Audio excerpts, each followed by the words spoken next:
What's up mga kaibigan? Ayan at habang naglalaro po tayo ng Mobile Legends ay nakaramdam po tayo ng gutom. Tara at samahan niyo ako maghanap ng pwede nating kainin ngayong gabi. At pagkalabas ko po ng kwarto ay may nakita po akong french fries sa aming lamesa.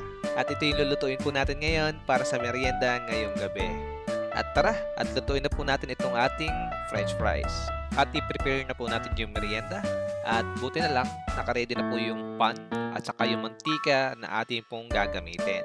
At canola oil po yung gagamitin natin sa pagluto ng french fries dahil mas healthy po ito compare po sa regular na mantika na nabibili po natin sa mga tindahan.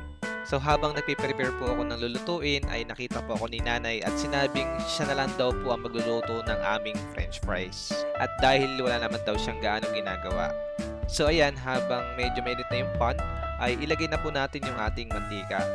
At nung uminit na po yung mantika, ay nilagay na po ni nanay yung ating french fries. Hindi pa nga naluluto pero nagugutom na ako. Ayan, at minegos-megos na po yan ni nanay. At hintayin na lang po nating maluto.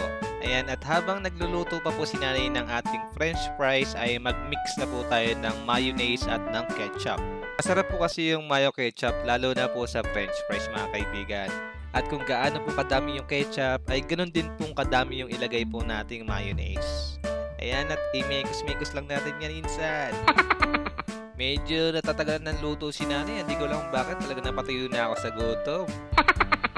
At ay kumuha muna ng Mountain Dew na soft drink sa ating ref. Mountain Dew baka naman. Ayan, at sa wakas naluto din. Ayan na.